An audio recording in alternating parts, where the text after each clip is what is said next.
كابتن احمد شوبير، ازيك؟ عامل ايه؟ يا رب تكون بخير.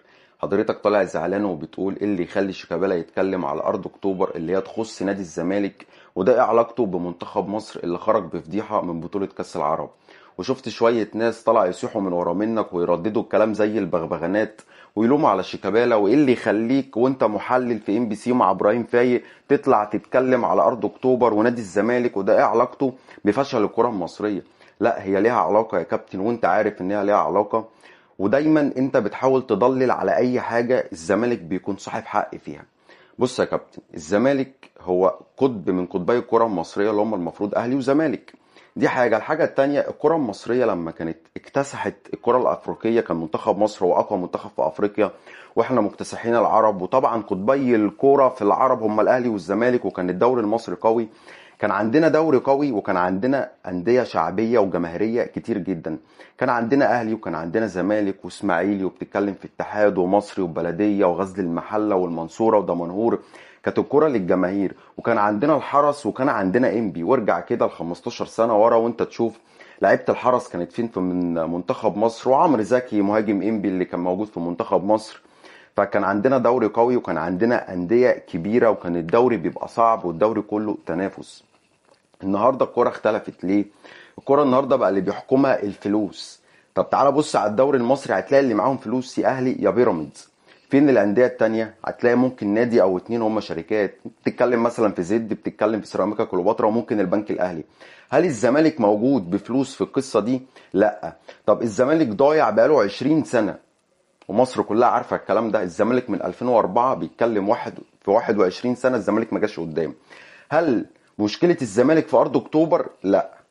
لا، انا راجل زملكاوي وبقول لك مشكله الزمالك مش في ارض اكتوبر. الزمالك عنده مشاكل كارثيه في اداراته على مدار ال 21 سنه. بس النهارده الزمالك عنده مشكله في الارض، والارض دي من حق نادي الزمالك. فالارض دي كانت الوسيله الوحيده اللي موجوده اللي ممكن تضخ شويه فلوس وتخلي الزمالك يمشي بس جنب الاهلي وبيراميدز، الناس اللي معاها فلوس. فالارض بتتسحب منه، والارض من حق نادي الزمالك، وهي ملك اصيل لنادي الزمالك. بس محدش بيطلع يقول الكلام ده، ومحدش قادر يطلع يقول ان الارض دي لو نادي الزمالك غلطان فيها وهي مش من حقه.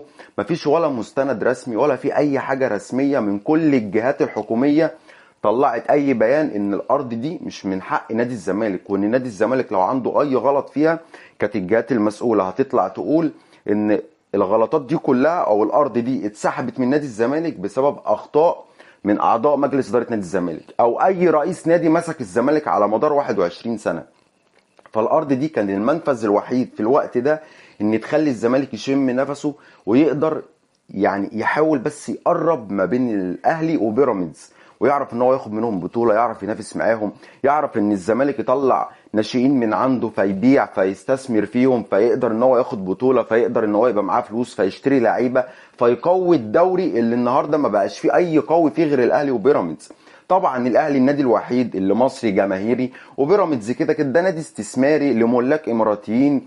فبيراميدز بالنسبه لنا مش النادي المصري اللي احنا ممكن نعتمد عليه. بس عندنا الاهلي لوحده. طب الاسماعيلي والاتحاد بينافسوا على الهبوط وبينزلوا درجه تانية. هل الدوله بتتدخل عشان تحل الازمات دي؟ لا. طب الزمالك ضايع بقاله 21 سنه بسبب اخطاء كارثيه من كل اعضاء مجلس الاداره ومن كل رؤساء الانديه. فالنهارده انا عندي الوسيله الوحيده اللي هي ارض اكتوبر اللي ممكن تصرف بس شويه على الزمالك وتخليه يقدر يشم نفسه مع الاهلي ومع بيراميدز. فالزمالك بيتداس عليه وبتتسحب منه ارضه اللي هي حق اصيل ليه وملكه. وسؤال يا كابتن شوبير، لو الارض دي تخص النادي الاهلي، هل في مسؤول في البلد دي كلها يقدر يقرب منها؟ مستحيل يا كابتن احمد، وانت عارف الكلام ده. ليه؟ لان مصيره هيبقى مصير طاهر ابو زيد، هيترمي بره. وزير الشباب والرياضه اللي فكر في يوم من الايام يحل مجلس اداره النادي الاهلي اترمى بره، والمجلس بالكامل رجع النادي الاهلي تاني، على الرغم ان هم كان عندهم اخطاء كارثيه. والوزير عمره ما ياخد قرار زي ده غير لما يكون في مستندات رسميه بتدل ان الاهلي كان عنده كوارث اداريه. بس الزمالك لما يتحل مجلس ادارته تمام ويرجع بعد 3 شهور يتقال للجمهور احنا اسفين، المجلس بتاعكم ما عندوش اي غلطات. طب انت حلته بناء على ايه؟ لا عادي، كيفنا كده، بس ده الزمالك وجمهوره فندوس عليهم. لكن حد يقدر يهوب ناحيه الاهلي؟ هل الارض دي لو ملك للنادي الاهلي وتبع النادي الاهلي وعنده اخطاء كارثيه كمان فيها، مش هقول لك صاحب حق، هل في مسؤول في البلد دي يستجرأ ياخد اي حاجه تخص النادي الاهلي؟ لا يا كابتن احمد. ففي النهايه ارض اكتوبر ونادي الزمالك هم ليهم علاقه بالكره المصريه، لان الكره المصريه ليها علاقه بالاهلي وبالزمالك وبانبي وبالاسماعيلي وبالاتحاد وبالمصري وبكل الانديه دي.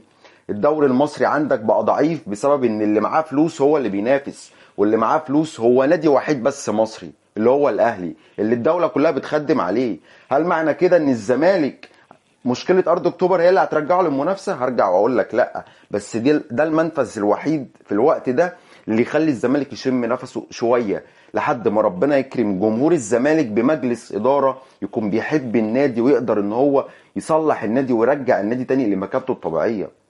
فالكره المصريه الزمالك ليه علاقه بيها يا كابتن احمد. منتخب مصر والكوارث اللي بتحصل في البلد دي وفي الدوري ده دي حاجه مش جديده، لان البلد كلها بقت عباره عن النادي الاهلي، ودي الحقيقه اللي موجوده. النادي الاهلي هو اللي متسيد افريقيا ومصر. ليه؟ عشان النادي الوحيد اللي معاه فلوس. لكن هل الزمالك لو معاه فلوس وعنده مجالس ادارات ما بتتغيرش كل سنه والتاني كان الزمالك يبقى منظره بالشكل ده؟ لا يا كابتن احمد. بس في الطبيعي بتاعك اي حاجه ليها علاقه بنادي الزمالك انت دايما بتيجي عليها ودايما بتضلل على اي حاجه الزمالك بيبقى ليه فيها حق. فده مش طبيعي.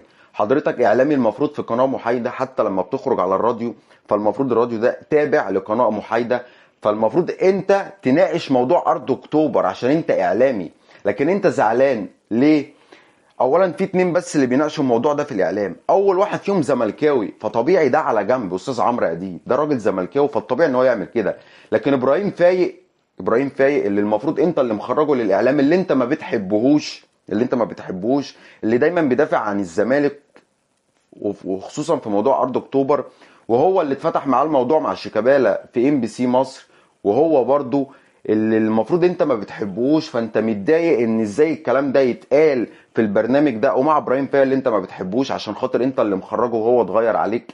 بس في الحقيقه يا كابتن احمد انت دايما بتبقى ضلالي مع نادي الزمالك. انت المفروض في قناه محايده فالمفروض تطلع تدافع عن نادي الزمالك لو الزمالك ليه حق. بس النهارده الزمالك ليه حق في ارض اكتوبر، وارض اكتوبر هي حق اصيل لنادي الزمالك، فانت ما اتكلمتش في الموضوع ولا مره. ليه؟ عشان ده نادي الزمالك يا كابتن احمد. السلام عليكم.